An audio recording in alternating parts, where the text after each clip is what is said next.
You niggas don't know how to read spirits, man. That's why you're getting shot up all over the fucking place, man. You know? This is Ecclesiasticus 30:1. He that loveth his son causeth him oft to feel the rod, that he may have joy of him in the end.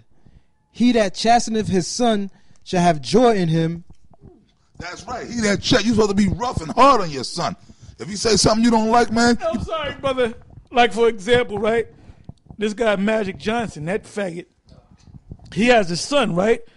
His son is about as bigger than him. This dude is like a silverback gorilla. And this dude is a stone. He's a fairy, man. I mean, he's a hot black fairy, man. And then his father said, I'm proud of my son. Nigga, you know goddamn, you said it in front of the white man on CNN. You know goddamn well you ain't proud of your son, man. That's why your motherfucking ass got AIDS, man. That's him. Please show that right now. Please show that right now. That's his son. This nigga's about 6'5", about 300-something pounds. And look at the nigga. Look at him, man. Look like Blue. That's Blue. That's you, Blue. That's you, Blue. That's Magic Johnson's son. And put up the interview where his Magic Johnson said he's proud of his son. I accept the fact that he's gay. At the end of the day, too, in our community, we got to start accepting those who are gay in our family. That's like my son EJ came out. You know, it was important that Cookie and I support our son. We love our son. We're gonna support him 150%. But we're one of the minorities in this. There's a lot of in the black community. Young gay men or young ladies who are lesbian, they're afraid to tell their parents. Just like I want my son EJ to talk to me about everything. I want my son Andre to talk to me, my daughter Elisa, and that's what it's about. Yes, I go to church. You know, I'm a Christian. But at the same time, you know, this is reality. You know, my son is gay. That's reality. Nothing is going to change. You know, and I tell pastors that. I tell my pastor. I tell other pastors. I tell black Christians who came after me, you know. But I said, hey, I love my son. Nothing's going to change that. Whether, I don't care if you don't agree and you don't want to deal with me or don't like me, that's on you.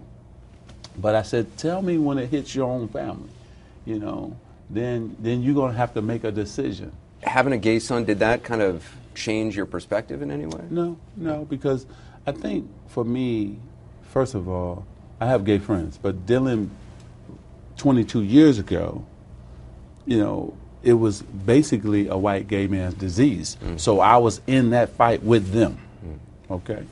They did a wonderful job of educating their community. A wonderful job.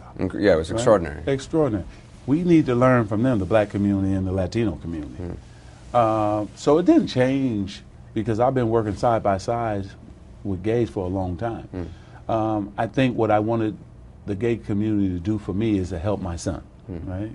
Give him the right information, help him to grow and be a good young man. Things that I can't talk about, that I don't know about, they can help him. So that's what I want. You know goddamn well you don't accept that bullshit. You look like a black woman. Look like a fat black woman. You niggas are well, that's Medea. That's what happens, because man. Magic didn't raise his son up right, man. See, that's what fucking happens, man. That's what happens. And that's why there's been the hell with you women, man. You don't listen to these women. Look, you gotta, man, I'll kick your ass, man. You know, man, that's why you don't let no woman tell you. You don't let your son's mother or whatever tell you about, you can't be so hard on your son. You don't let no other niggas or men tell you, hey, like, I gotta bring up the movie, He Got Game with Denzel and my man Ray Allen, right? Denzel was hard on his son in the movie, man. He was hard on the nigga, man. Just like Floyd, father was hard on him, but in the movie, you know, He Got Game, the basketball movie, when he was young, Denzel was hard on him, man. And then he ended up going to jail for killing the mother, and really the mother got put to death because she was trying to interfere with him disciplining his son. Because he pushed her ass, and when he pushed her, she flew and hit her head on the thing and died, which that was the spirit that killed her. Because you don't interfere with a man and his son. So that was judgment of the Lord upon her, man. But then Denzel went to jail But because of the fact that he was so hard on his son, he's the one that instilled that discipline into him. So when the dude grew up, later on in the movie, he was the top prospect in the country.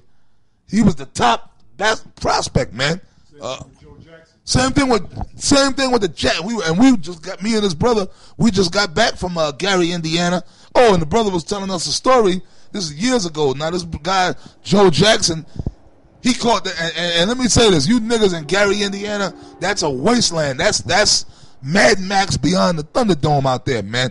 Well, we got to get pictures, man. The brother got make pictures. a video on that and put it on YouTube to show you what the fact that you living in hell, man. Done. And Polite should go and help him. Yep. Elton Menazes, brother, we took off, right? We got pictures from. And matter of fact, later on, if the brother comes, he'll show you brothers the pictures, and we're gonna do shows on it. Man, that's the land of the lost. That's Mad Max. That's like Mad Max beyond the Thunderdome, brother. That's like a wasteland, man. They just left you niggas to die. Okay. But anyways, Joe Jackson, he opened up a little club, like a little so-called club. You know, the Jackson house, the so-called house they grew up in, is still there. They got it fenced off and all that. But this guy, Joe Jackson, I guess he called himself trying to give back to the community, Joe, which Joe Jackson's kind of all right. He opened up a little club called Joe's Place or something like that. You know, he was a boxer. Yeah, he used to boxer box. and a singer. Gun. He gave up his career for his sons. For the kids. And he played saxophone, too. He was a musician. That's why he had that talent to give to the kids. But he opened up like a little nightclub or whatever it was called Joe's Place, right? This was a few years back. When he first opened it up, the grand opening, he was there every night. He would actually be there himself, greeting people, walking around, giving drink. Hey, man, how you doing, man? Hi, fellas, hi, my people. I'm trying to show that, give y'all a nice place to come and hang out. And he was there. He'd actually be there with his bodyguards, and he was up in there and stuff like that. A couple of nights in there, because the brother, this is years ago, the brother was there. He went there one night, and he said some nigga, it's always a nigga, it's always a fucking nigga, some Jake was sitting at the bar, and I guess the dude didn't know Joe Jackson was actually there. You gonna come up in the man's establishment, and some nigga was sitting at the bar talking shit about Joe Jackson. Yeah, man, Joe Jackson, man, he's an asshole. They said he was beating his kids. He was hard on his kids. He don't be doing that, man. He's wrong. He ain't shit, man. All that shit the white man was talking. That's why we said what we said about Michael Brown and the rest of them niggas are getting shot up and broke up, man. Yep. Or this new guy. There's so many niggas getting broke up by the cops. Yep. You can't even keep up with him, man. They ain't even talking about Michael Brown. They think about this nigga, man. Yep. And them niggas and you niggas ain't gonna do a goddamn thing, man. One more time. Let it happen one more time. We gonna go off. You know what you gonna do? You're gonna sing We Shall Overcome, Hands Up, Don't Shoot, I Can't Breathe. That's all you. One more time. All right? Those are like titles to songs, man. You niggas ain't gonna do shit, man.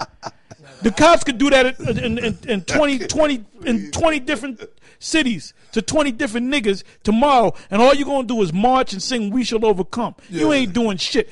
Deuteronomy 28 chapter tell you shall have no might in thy hand, man. They're going to do whatever the hell they want to do, man. Like Polite, going up shooting. Nigga, why don't you shoot? You be on the fucking battlefield, man. Yeah. Go out and get these Edomites, man. That's right. You shooting targets and shooting Bibles, man. Shoot the white man, okay? Yep. Shoot him, man. And I know you won't do that, man. Because you shoot him, you'll be looking for that ship to beam your ass up back to the fucking planet Risk, you know?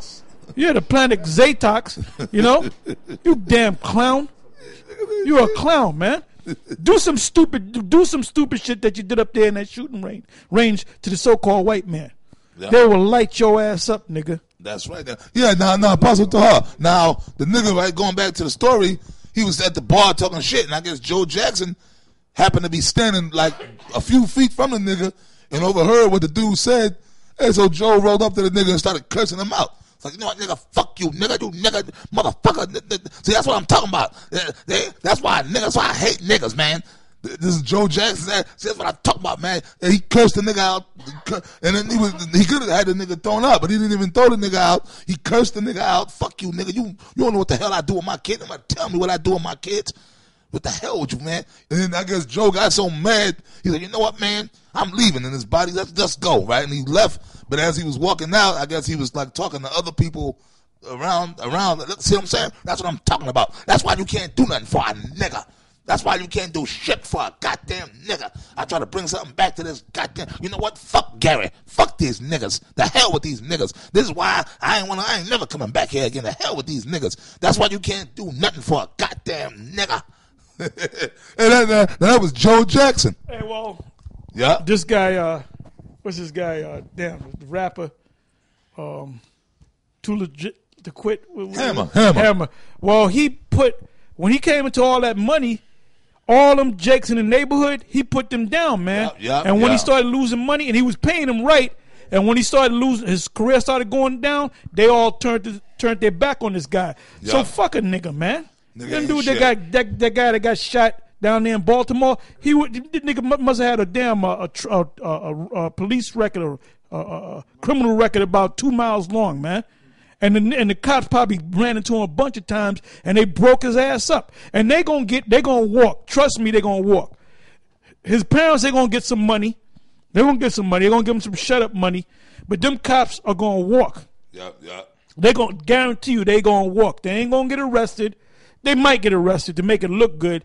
But if they go to trial, they're gonna get acquitted if it goes that far. They don't give a damn about you niggas. They know how to deal with you niggas, man. Yeah. You know? They know how to deal with y'all, man.